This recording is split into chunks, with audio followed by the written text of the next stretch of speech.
What is going on, everyone? Welcome into Bucks University. I am Nathan Marzion, joined as always by Stev, aka Bucks Breakdown. You can follow him on Twitter at Bucks_breakdown, myself at Nathan Marzion, and the podcast at BucksU_pod. January 28th, and it is just another frustrating, annoying, depressing week in this season of Bucks basketball. Last time we recorded was Thursday, I believe. And since then, Giannis got hurt. Bucks suffered a few losses, and now there's more Giannis rumors coming out today. And so it's just all of the discourse around this team and Giannis and everything is just very depressing right now. And I mean, we can go a lot of different ways with this. I mean, we can talk about the recent games. We can talk about the injury. We can talk about the rumors. I'll just start with the Giannis stuff. So he goes down with injury on Friday. And, basically diagnoses himself saying it'll probably be a 4 to 6 week thing. And it sounds like that's about what it is. 4 to 6 week injury, the calf, he's had it before. And I think this kind of sent everyone into like, all right, this season's over. And it's just like, there's really no saving this. I mean, they were already scraping just to be at the end of the play-in. And now with Giannis missing another month plus, it's just like, it's going to be very hard to, get into that play-in. We might as well just kind of let this season die. And we'll talk about our plan for the rest of the season in a second. But then it, brings up the question of, okay, like, does this affect possibly a trade in mid-season and with Giannis? And what are we going to do as far as the trade deadline? And is he still going to ask out all of this stuff? And today comes out that Shams, another report, and I'm going to put report in air quotes because I still think it's very vague and it's very like it's not a firm reporting of any like actual information other than it sounds like the Bucks, according to him, are maybe listening to offers or at least entertaining offers right now. And it, the quote I believe was like Shams saying that Giannis is ready for his new home and Bucks are willing to listen to offers. Naturally, I know everyone's going to see that, and especially fans of other teams, and just like totally jump to the conclusion like, oh, he's asked for a trade and all this. I'm still very skeptical of it. I'm not like taking this as like very, very much new news or anything like that. I still think it's just like speculative reporting, and I think it's Shams trying to drum up headlines and drum up news and clicks for ESPN before the trade deadline in a week, kind of like he did with the lottery, where the morning of the lottery, he talked about how, this could be huge in determining where Giannis goes next. And, that was 6 months ago or 8 months ago. But that's still what I'm like, how I'm kind of looking at this. I'm just kind of waiting until anything official happens to really talk about this and react to it and actually like believe Giannis is going to be gone. And it, even in Shams's article, he talked about it. Oh, it might, the Bucks aren't in a rush to trade him and they might wait to the offseason and that might be when it happens. And so there's no like, if he really had requested a trade or sat down with the Bucks and said, I'm gone, they would not be talking about, it might be till the offseason. I still just don't think there's a ton of new news here. I think it's just maybe that there is news that the Bucks are maybe entertaining offers more than they were a week ago. I don't know. But the bottom line is, what are your thoughts on this? And did this change your opinion of, the whole Giannis thing right now? And then we'll get into kind of the team as a whole and what we do rest of the season. But just for Giannis and the possibility of a trade mid-season or in the offseason, what does this mean to you, if anything? So first, I'll start with that report. I think Chris Haynes came out, a little bit after that Shams report and just said, what you should take from that is that the Bucks are actually willing to listen now. And again, you take Chris Haynes and Shams reports for, whatever you will. I think that's different. And I think with that, it starts to become a bit more real for me, Again, like you said, it's so hard to, especially, like for us as Bucks fans, we've, been doing this for years now with Giannis and just all the rumors and reports. So like you said, until it's actually finalized, we'll get there when we get there. I assume that's, going to come sooner rather than later, maybe. But as far as like the, what I think they should do, I would hope they wait until after the deadline and take this into the summer. I think there's a lot of really good teams in the West and a lot of teams that feel they should win it all this year. And obviously all those teams are not going to win it all. There's going to be one winner and a bunch of other losers that are willing to, push their chips forward and, pay more than I think teams are willing to pay right now. And I think another thing you might want to take from that Shams report is, the Bucks. I think he said the Bucks are looking for a young blue chip talent and or draft picks, and they'll probably receive both of those. So I think it also said in there that he's more open than before as far as trade destinations. So I think this is opening things up for the Bucks to really get a haul. I mean, the stuff earlier in the season saying that the Bucks wouldn't get a ton for him was absolutely insane, and I think now people are have stopped being dumb about it and just understanding a bit more that the Bucks are going to get a good amount for Giannis. So I guess two things. So one, I like before you said you think this is going to happen sooner than later. So do you think a trade is going to happen fairly soon, or are you talking about like they'll either come to an agreement that it's going to the rest of the season, or they'll a trade? Like, what is your actual like take on this? Like, do you think so I think with that, I just meant that I think he is going to be traded, whether it's now or in the summer. Like that compared to before, where I was still like up in the air and had some hope that I think he sticks around.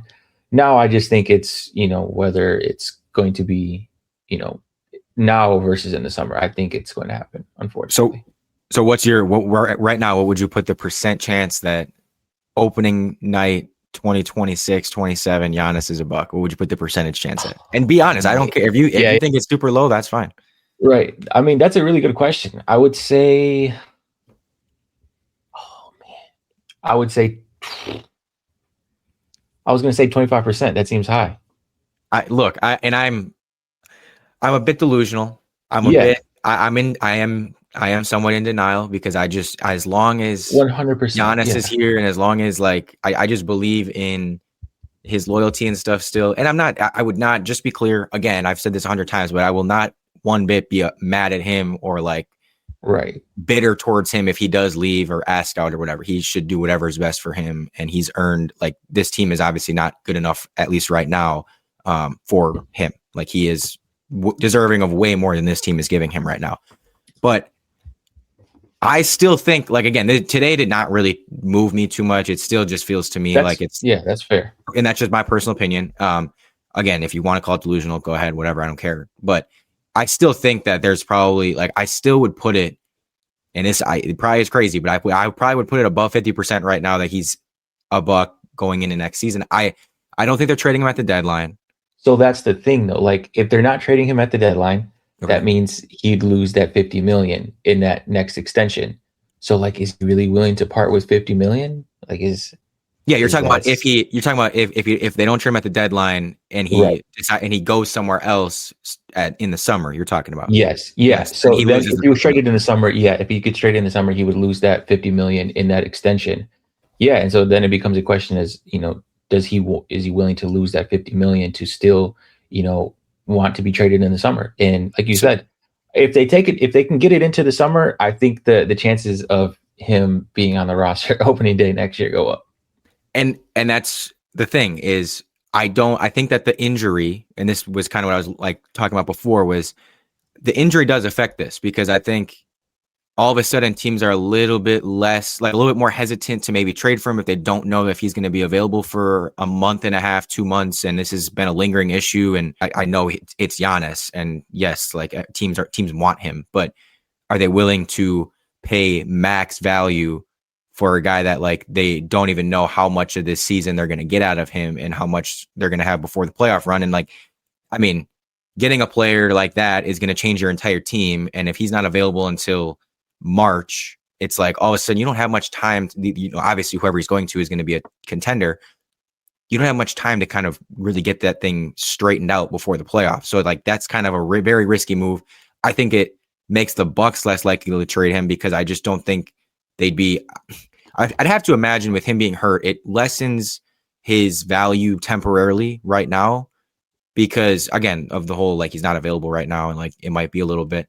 And I don't think the Bucks are going to trade him unless they get absolute max value. And so if all of a sudden teams are more hesitant, I think all of a sudden the Bucks are like, well, no, we're not trading him if you guys aren't giving us a absolute shit ton. So, And then I don't know. So to me, that decreased the chances of a in-season trade happening, the injury. And so if you can get to the offseason, like you said, all of a sudden he's in a position where I just got a notification from Sean reporting on Inside the NBA tip-off for on Giannis's future. And there's been 15 notifications on my phone today. I literally have them all. I screenshotted it at one point because I got Spurs are not a landing spot for Giannis. Knicks, Heat, Timberwolves join Warriors as suitors for Giannis. Warriors have the most attractive package to offer the Bucks for Giannis. Is Giannis's Bucks tenure over? Giannis is ready for a new home. Brian Windhorst says the Bucks need to tank, trade Giannis, or both. It's like every 20 minutes there's a new ESPN thing. But anyways, so I do think like this does get to the offseason if I had to predict. And then in that case, yeah, it's like, well, all of a sudden definitely go up. Yeah. All of a sudden, Giannis, you really want to not, you really want to take a lot less. And I know he has a ton of money, but it's like, we also know that like he values that stuff. And it's like, do you really want to take a lot less money to go elsewhere? And then on top of that, I really believe if they can get him to the offseason in the summer, you can, assuming they get a high pick and everything. And you've got, I was going to go into this later, but I can just go into it now. It's like, you're actually set up way better than people think to revamp this roster. 100%. And I really think that like, if you can get him to the offseason by early July, like you can have him convinced, oh, this actually is a pretty good spot. And I actually have a good team around me because, we'll just go through it. They have, starting on draft night, they're going to have 3 tradable first, including the one that is coming in 2026. So let's say they tank, let's say they end up with like the 7th pick, which is a very reasonable expectation considering that, they don't have Giannis for much of the rest of the season, then they are going to get a high pick. So let's say they get the 7th pick. Could be higher than that depending on lottery if they get lucky, but I'd say we can go into that. A conservative is like 7th pick. Right. So they have the 7th pick, they have the 2031 first, they have a 2032 swap, and they have the 2033 first, all to trade on draft night. You have Kuzma's expiring. You're going to have, and so you can also use that pick if you wanted to use it on someone that you think is, can help you right away from this draft. Great. If not, use it in a trade. And then you also have $14 million mid-level exception, might even be slightly higher this season. I can't remember, but the full mid-level, because they're no longer, above the apron or anything.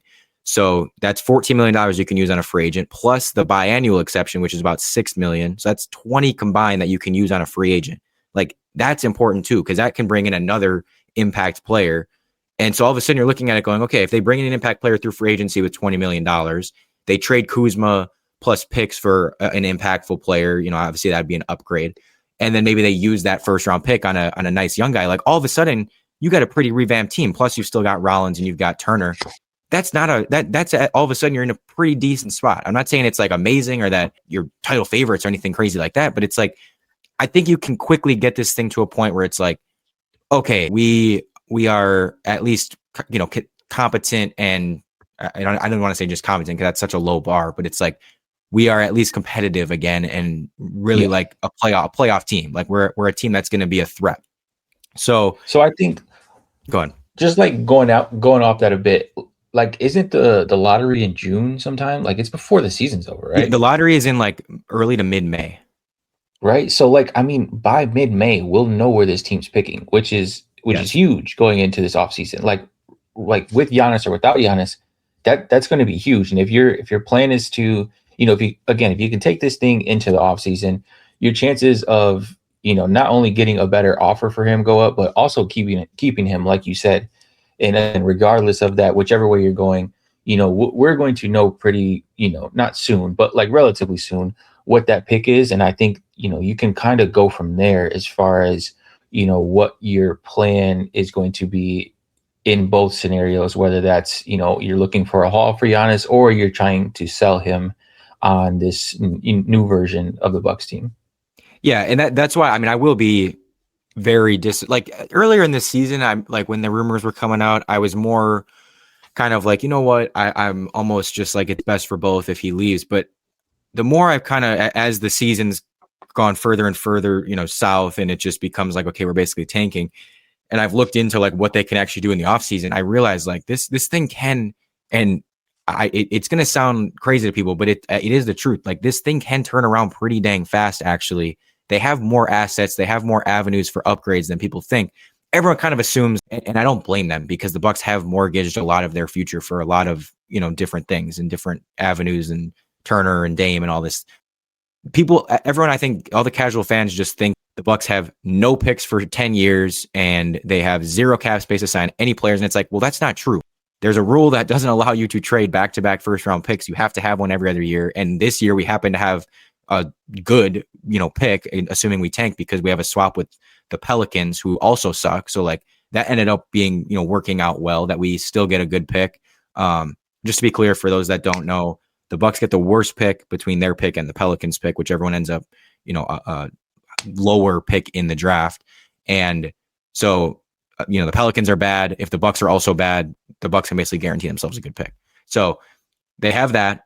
Again, they have the $20 million in exceptions that they can use now that they aren't, anywhere close to the apron or anything. And then again, you have Kuzma as an expiring going into the offseason. You possibly can trade Bobby to maybe get some assets at the deadline, second round picks or whatever you need, maybe a decent player that's a better fit than him that you can have going into next season.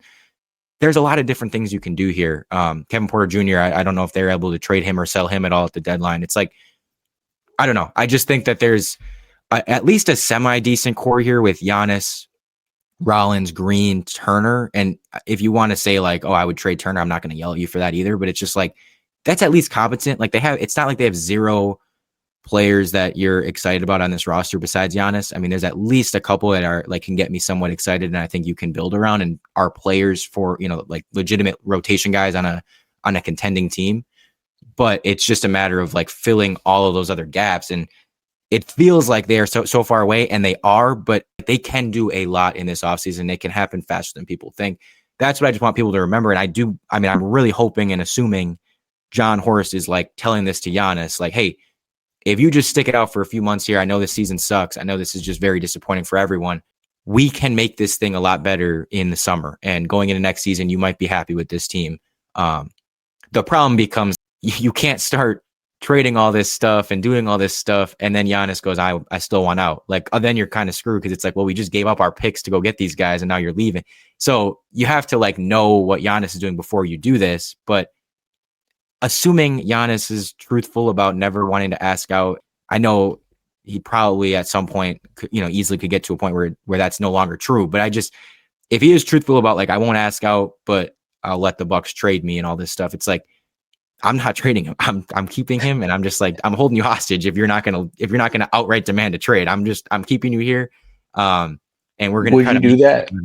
Like, if he doesn't sign the extension, you still have him for next season. Would you keep him on the team? I mean, like, you're not gonna kick him off the team, but like, would you still not listen to trade offers? Well, okay, so he would have next season, then he'd also have that player option, right? And that player option in 27. Yeah. As long as he's not demanding a trade, I'm just keeping him and just hoping that we can really get this thing turned around. And like, as soon as we start winning, I know he'll be back on board. I don't think that's unreasonable to assume. So it's just, I do believe they can get this thing turned around and be a winning team next season. And it's just, if that's the case, then I'm just keeping him and believing that he'll get back on board.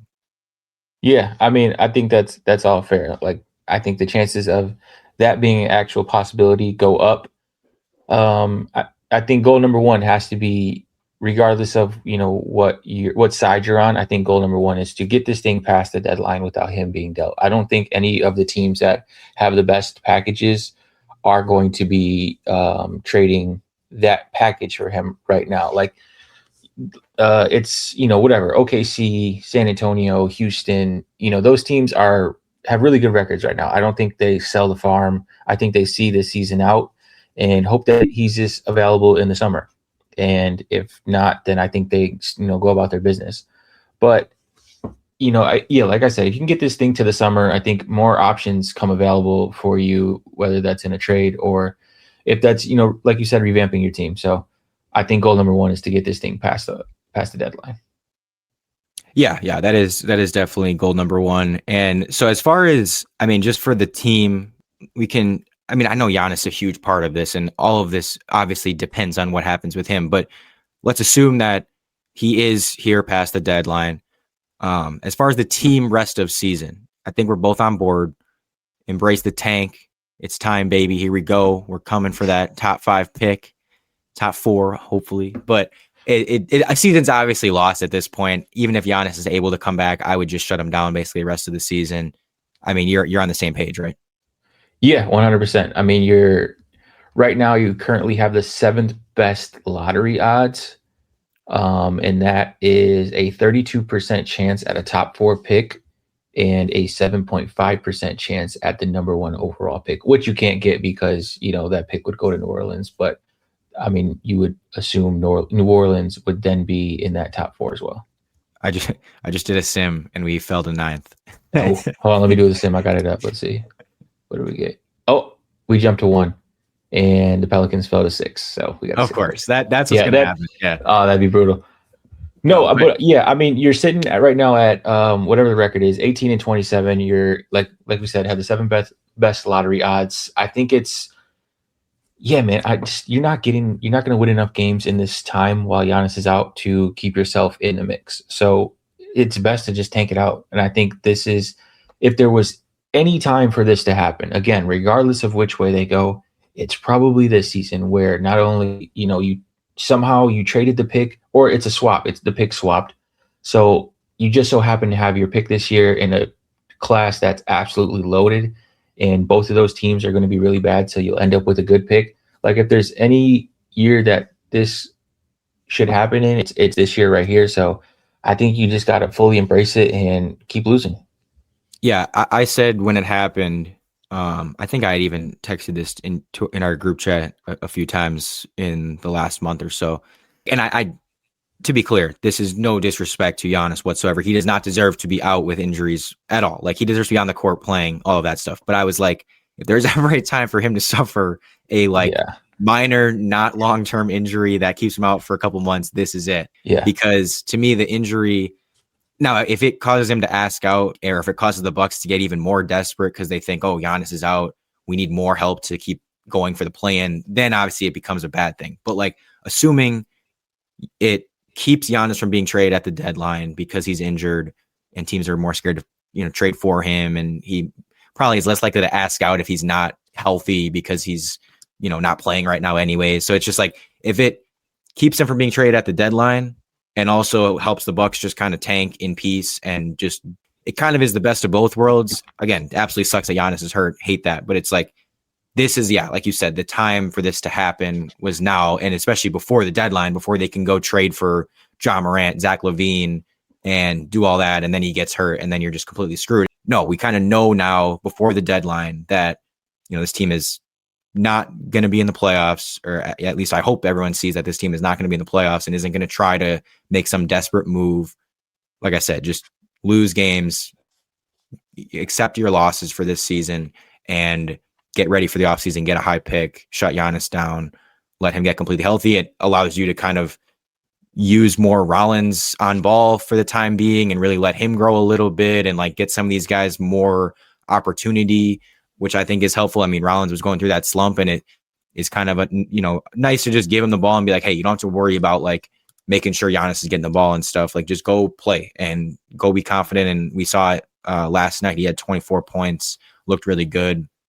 Turner also looked really good. So I don't know, that to me is like if this, as long as it doesn't cause Giannis to ask out, right away, or it doesn't cause the Bucks to go even more desperate, which would be so dumb, but we don't even need to go into that. Then this is a good thing to me. And it's like, this is almost the best thing that could have happened, where again, it keeps Giannis from being traded while also letting the Bucks just tank it out. And yeah, I mean, right now, 7th best odds, as you said. Now there is a gap, like 6th is Utah, and they're 4 games worse than us right now. So it would take a little bit to get into that top 6. I don't know. Teams so do you want to get into that? Like, how high do you think the Bucks can get realistically? Yeah, so that was actually, that was going to be my next question, was like, what pick do you think they can realistically get if they shut down Giannis for the season, just completely tank? I mean, they have 37 games left. With Giannis this season, I believe they are 3-12, which is a 20%. Without Giannis. Yes. Sorry, right. Without Giannis is what I meant. 20% winning percentage without Giannis. So, I mean, if you take that in a 37-game sample, that's about 7 wins. So if they stay on the course that they've had, they're going to go about 7-30 and maybe worse, depending on if they shut other guys down. So that puts you at about 25 wins. And so you're like, okay, that's definitely keeping you in the top 7 or 8. Like, I don't see how you would jump anyone by only winning 7 of your next 37 games. So it pretty much locks down like a good pick for you, but like, does it actually get you to a great pick? You're probably only getting 6 at the highest best odds, I would say, right? Yeah, you just look at the teams in front of, or you know what I mean, towards number one, and the Bucks are pretty bad, like we said, especially without Giannis. But there's some pretty bad teams in front of them. Like Brooklyn is really bad. Well, and the thing is, like, Brooklyn's already got 6 games on them. Washington's already got 7. So, like, yes, I do think the Bucks can be just as bad as those teams the rest of the year, but they have to they have games on 7 games. Yeah. So I'm looking at it, I'm like, okay, Washington's definitely going to finish worse than the Bucks. I would think Indiana does. I know Indiana's been like okay lately, but they'll probably shut guys down, finish worse than the Bucks. New Orleans just sucks. And Sacramento's going to probably sell and finish worse than the Bucks. Brooklyn's probably going to sell and finish worse than the Bucks. Utah always seems to tank at the end of the year, and like that's going to be hard to like. They're close. Like they're again the 4 games worse. Right. That's the most that's the closest team, and like the one that you could potentially see the Bucks jumping if there's any team in there. But yeah, after that, like we said, Brooklyn, Sacramento, New Orleans, Washington, Indiana have games on the Bucks and are probably just going to lose at the same clip the Bucks are going to lose at. So it's going to be tough to, catch up to them. And really, I was saying this to one of my friends. I was like, it isn't about tanking so that you can get into the top 4 in odds, because that's not going to happen. But it's about tanking so that you stay in the top 8. Because if they had, bought and tried to go for the 9 seed or whatever and started winning games, it's like all of a sudden you'd keep going up and up and up to end up with like 14th, 15th, somewhere in there. Just staying at 7, that can basically double the value of this pick. It's not about, we're not going to leapfrog a bunch of teams, but it's like just staying where we're at and making sure that we lock down like a top 7-ish spot is valuable in itself. Right. So like you said, the Bucks have a 32% chance of cracking the top 4 from the 7th seed, or from it, from the 7th spot, and 10th, which is Dallas right now, has a 13.9% chance to crack that top 4. So that's 4 spots, and it's a huge jump. So if you go to 12, makes all the difference. It's 6% if you're at 12. It's like the odds get exponentially worse, even if you only win, let's say 5 to 10 more games. Like, it can make a big difference. So for sure, that's why, again, I'm just glad this happened. If it was going to happen, I'm glad it happened now. I'm glad it happened before the deadline. And in a season where it's already pretty much lost anyways, we don't need to mortgage more of our future and trade first-round picks to go get a player, or trade Rollins to go get a player, or anything like that. It's like, just keep your assets. If anything, that was the other thing I was going to ask you. Do you think if you had to predict, do you think they buy, sell, or hold at the deadline? Oh, I think like this should put them into like fire sale mode. Like, Gary Trent Jr., Kevin Porter Jr., Bobby Portis, who's you probably not get anything for. So I don't think he's traded. Cole Anthony, can you get anything for him? Gary Harris has been okay. Does somebody want to give you like a protected 2nd-round pick for him? Like, who wants Gary Harris, baby? Yeah, like everybody who's on a contract like that is 1-year deal. I think guys like Kevin Porter Jr. and Gary Trent Jr. are interesting because they're on what are they on, league minimums, both of them? Right? Porter's like $4 million. Gary Trent, I think they're both like $4 million. Yeah. So very small contracts that end after this season. Actually, I think might have player options. Regardless, those guys will have, or they do have, early bird rights. So those will transfer over to the team they get traded to. That team can then go over the cap to sign them to an extent, or extend them, or re-sign them. So I think those guys might hold some value, even with Gary Trent Jr. having a rough season. Like, I think guys like that, and all the other small money guys that the Bucks have might, have some value to another team. And it's not about, that value being a ton, right? You're not going to get 1st-round picks for those guys, but any asset you can get back for those guys is a win. So I'm selling everything and anything. Yeah, that's absolutely what I would be doing. I'm just like, as far as what I predict, I'm just praying that they don't, again, turn this into like, we actually need to get more desperate and do everything we can to like stay winning some games so Giannis doesn't leave. It's like, no. Just accept that this season is a lost season. I mean, I was saying this almost before Giannis even got hurt. It was like they should just tank and everything. And now with him hurt, it's not even a question. So yeah, absolutely what I would be doing as well is just selling everything you can. Get as much ammo, as much assets as you can to go into this offseason that you can do as much as possible and revamp this thing. Absolutely that's how I would be doing it. I mean, you'd have to think like you can get something for Bobby and, hopefully KPJ, hopefully Gary Trent. I know it's a down year, but like he's at least a somewhat proven player. So I would say those three plus Cole. I think those 3 plus Cole are like the guys that I would assume get dealt. Yeah, you said it too, but Kuzma, probably you're waiting because then he becomes expiring in the summer. I just don't think you're trading him for much right now. I can't imagine. Like, I don't know. I feel like you'd have to be attaching picks and stuff. And at that point, it's like, well, then it just defeats the purpose. So, which sucks because then now we're going to have to watch him for this tank and it's going to be ugly. One of the tank commanders. I mean, he was fine. He was fine last night. I'm not going to criticize him too much, but yeah, tank commander possibly. I mean, I know we want KPJ traded, but he could come back, be a tank commander. Jericho. Jericho, man. Jericho. He was a tank commander last night. Dude, he's like leading. He's the leader of the clubhouse right now.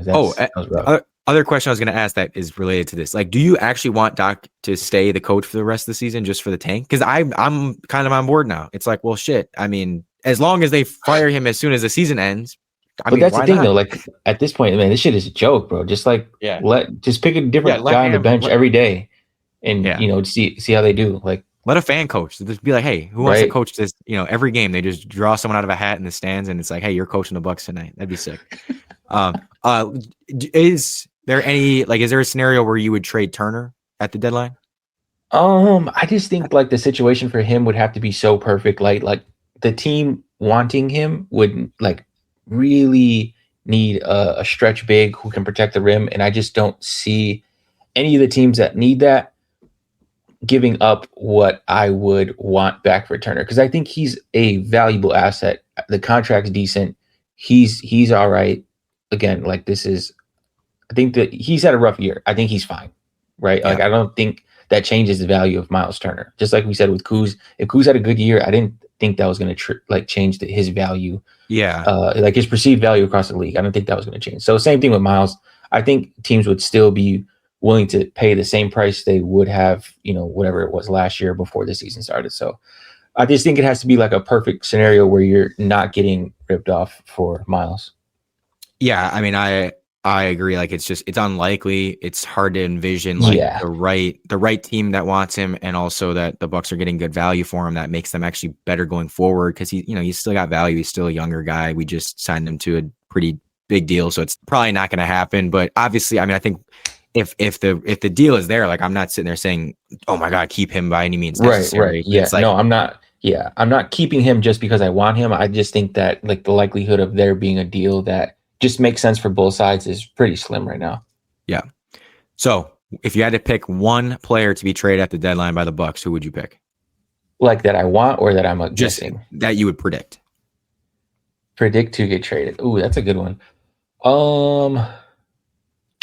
I would say Gary Trent Jr. Like I think he gets moved. Who would you go? I'm gonna say I'm gonna get duped again, but I'm gonna say Bobby.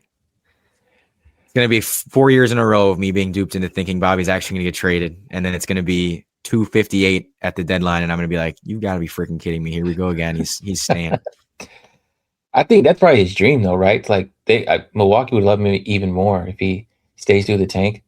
Dude, I'm going to lose my mind if Giannis gets traded before Bobby and Bobby ends up the last one standing out of all those guys from that championship team. Like I am going to lose it. I'm going to be like, I cannot believe that we had to do all this shit and ended up losing Giannis before we got rid of Bobby. I can't even begin to, the fact that that's actually like possibly going to happen is just insane to me. Whatever. But yeah, I'm going to say Bobby. But Bobby, okay. Who would you go second? Probably Trent. So what's your list like of those guys we named, like what in order of, least likely to, or most likely to least likely? I'd go Bobby, Trent. I would go Kevin Porter Jr. and then I would go Cole Anthony just because I don't think many people want Cole Anthony. But I would probably go those 4 in that order, and then like Kuzma 5. Kuzma 5, Turner 6. And those are really the only guys I'd see. Like I guess Gary Harris can be thrown in there somewhere, but it's like it's whatever. You're not getting anything, so who cares? I don't know, but Yeah. I definitely think like Kuzma, and Turner are among the least likely, and then Porter. I think that's the thing is if Giannis was still healthy, Turner or Kuzma would probably be higher on my list because I think that they're going to still buy and try to save this season and stuff. But now with Giannis hurt, I don't think they're going to try to save the season. And at that point, again, I don't think teams are giving up assets to go get Kuzma. You're probably gonna have to give up assets to trade him. So what is the purpose of doing that if you're just like, we're giving up on this season? You might as well just wait till the off season with that. So that'd probably be my list. Are you kind of in the same boat or?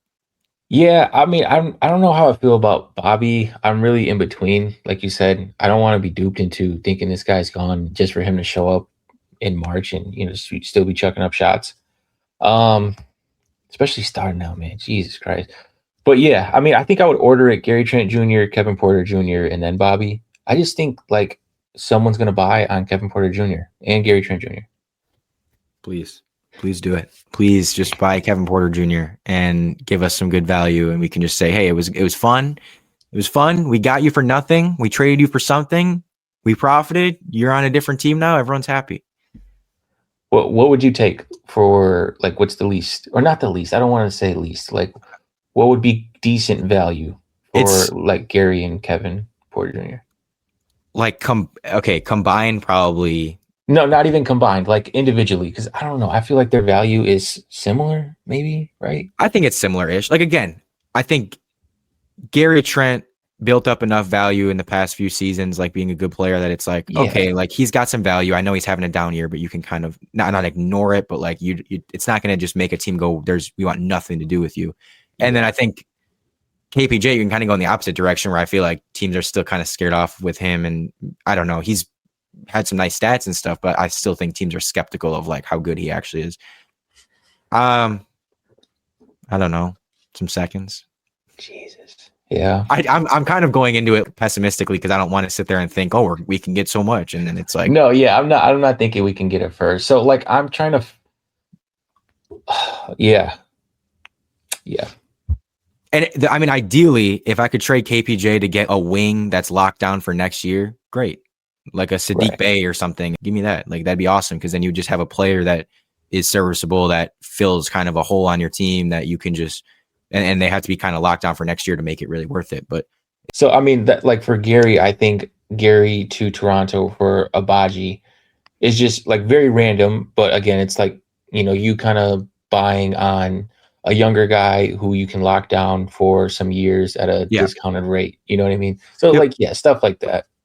Yeah, just taking some small swings and marginal swings. Yeah, I don't know. It's hard to envision those guys, and maybe Gary Trent ends up turning it around and stuff, but it's just kind of like hard to envision those guys really being super helpful to the Bucks in the near future. So it's just like, well, if you can take some small swings and like hit on something or just acquire some assets that you can use in later trades, whatever. So like I initially brought that up like a few months back, like selling on Kevin Porter Jr. and Gary Trent Jr. I just think like people didn't really grasp that. Yeah. Or just found it hard to, you know what I mean? Like if the Bucks are tanking, I don't think they're going to be bringing in a ton of money, especially a ton of long-term money. And both those guys' contracts are up at the end of the year who are going to want new contracts, longer contracts. And I just don't see the Bucks, adding those types of guys who have maybe or are very reliant on a Giannis or just a winning situation to where their value is not going to grow, rather than, trying for guys whose value is potentially going to grow in a situation like this. So, yeah, very much agreed. What was the stat Kevin Porter as a starter? What was his record? 40 and 137 or something like that. We start. I mean, it would help right now, man. I was just thinking about it because I'm like, I don't know if anyone looks at that stat, they might be a little. Not that I guess teams probably wouldn't be starting him, but I don't know. Take him as a bench guy. I don't know. Anyways, real quick before we go, let's talk a couple draft guys we like now that we can kind of just cross off this season and look ahead to the draft a little bit. So for people that don't know, there is kind of number one, this is a very good draft. I know you mentioned it earlier, but one of the best drafts in a while. Kind of a perfect time for the Bucks to be having this happening. If they are going to have a year where they have a pretty high pick and they have to do this tanking thing, like this is it. And part of the reason we like it so much and want to do it so much is because of how good this draft is. So top 4 guys in this draft, they're all kind of like typically number 1 or 2 guys in most drafts, I would say. But they all happen to be in one class here. So Darren Peterson from Kansas, Cameron Boozer from Duke, AJ DeBanza from BYU, Caleb Wilson from North Carolina. All 4 of those guys, like if you can get in the top 4 and get one of those guys, awesome, would be a huge, huge hit. And it's kind of, those are just like the no-brainer, like top 4 as of right now. 5th is Kingston Flemings, who is a guard from Houston, who I love, but it kind of would take a few things happening for the Bucks to end up in that middle ground of like 5. If they are like the 7th best odds, they'd need to jump the Pelicans and then have the Pelicans fall a little bit, and then they could maybe get 5th with the swap, but probably unlikely. Do you like Kingston Flemings? I do. I really do. I like just the brand of basketball is good hoops. He kind of reminds me like of Maxey a little bit. He's kind of quicker and like can score from anywhere. And I don't know. I'm a big fan of him. And then Nate Ament, your guy. Is it Ament? Is that how you say it? On the broadcast the other day, they pronounced it a way that I wasn't familiar with, so I am unsure. Okay, there's a Tennessee fan at my work, and I was asking him. He's like, I think it's Ament, but I don't think he's super into basketball. So, but I know. So Ament is from Tennessee, small forward, but not very NBA ready right now. I feel like he's a little ways away. I probably wouldn't want to use a pick on him. One thing I noticed about this, there's not a ton of like true wings, which obviously kind of like when people talk about the Bucks draft, they're thinking, oh, like we should go get a wing. Not a ton of them. I mean, Darren Peterson at the top is more of a guard. Boozer's a forward/big. DeBanza, I guess you could classify as a wing, but like more of a forward in like he's like a 6'10", 6'9" guy. Caleb Wilson, more of a forward. Flemings is a guard. Michael Brown Jr., LeBaron Philon are guards. There's just not a ton of true wings. So I like if I'm going to the offseason, assuming you keep Giannis and everything, like I'm not really going into this expecting to get a wing. I'm probably drafting someone maybe like a guard or something like that, and then getting a wing either through that $20 million they have in free agency or with a trade. Like I'm not really going into this draft thinking you're drafting like the wing replacement. Yeah, I mean, there's just it's like you said, there's a lot of like non-wings, which is funny. But I don't think you go into this like saying, oh, we have to come out with a wing. I think you go into it, just basically drafting whoever's at the top of your board at whatever you pick. So yeah, I don't like there really isn't a position. I mean, they need so many things. There's not really a position that I'm like would be super upset if they draft it, because it's like there's really no spot that you're like that is 100% locked down. I mean, if Giannis is back, he's starting at the power forward, and if Turner's back, he's starting at center, but you can always use a backup center. You can always use backups at any position. We like Rollins, but like I could also see Rollins move into the 2 and you bring in a guard, and I don't know, like there's a lot of things you could do. So if the guard, if there's a guard there that you like, I don't mind moving Rollins around, like you said, whether it's to the 2 or if it's off the bench and him just being that like true 6-man, like whatever. I think they have. I mean, same goes for AJ. Like we love AJ. We think he's a starting 2 on a team that can compete. But if there's a 2 there that you like, and I don't mind moving AJ to the bench. You know what I mean? That's just I think that goes to show like why we like those guys. But again, I think it also goes to show that you're not gonna sit there at 6 or 7 and draft for what you think you need. You just take best available at that point. So outside of the top 4 guys, is there anyone you want to highlight as like someone you really like right now that could go in that 5 to 8 range? Keaton Wagler is a dog. I know it sucks. I mean, it doesn't suck that he just had that big game, but I know his name's hot right now. Cameron Carr would probably be the other name. Nice. Yeah, Wagler, guard from Illinois, had I think it was 46 at Purdue the other day, freshman. He was fantastic. And then I mean, there's plenty of guard, like LeBaron Philon's another guard, Michael Brown's another guard. I still like Flemings more than those guys, and I think he'll go higher, but it's probably more. I do like Flemings. Yeah, I just think he's going to slot in, I think, as that like consensus 5th, which like you said is going to be tough for the Bucks to get there. All right. Right. Last but not least, how would you rank if the Bucks do happen to get in that top four? How would you rank Peterson, Boozer, DeBanza, Wilson for the Bucks if you could get any of those guys? This is going to be a really wonky order, man. And I've already got pushback on this order. Okay, so I would go DeBanza, Peterson, Wilson, Boozer. I think that's mine too. I think I definitely have DeBanza, Peterson 1 and 2, and those are close to being. Peterson's so good; he's probably going number 1, so it probably doesn't matter. But yeah, DeBanza would probably be my number 1, and then him and Peterson are my 1 and 2, and then Wilson, Boozer are my 3, 4. Boozer, I just don't love the fit. If assuming Giannis is still there, like I don't love him next to Giannis. Wilson, you could also have questions about how the fit works, but I just like his athleticism more. Yeah, he's such a freak athlete, man. I just think that I think it could work, and I think it could work with Boozer as well. I'm just not, man. I don't know, man. But hey, regardless, if we end up with one of those guys on draft night, we are thrilled. Oh my god, like that would be a fantastic outcome. Yeah. I don't care if any one of those 4 guys showed up on opening night in a Bucks uniform. I am ecstatic. Yep. Hey, 32% chance right now. Come on, baby. Until the Pelicans inexplicably fall to like 8 and we can get stuck with that pick. But anyways, that'll do it for this episode. Thank you guys for tuning in. Again, you can follow me at Nathan Marzian, Stev at Bucks_breakdown, podcast at BucksU_pod. Embrace the tank, everyone. And let's hope that the next time we do one of these, which we'll probably do one right before the trade deadline as the rumors are heating up. Let's just hope that Giannis is still a Buck at that time. I still believe. Keep the faith. So as always, Bucks and 6.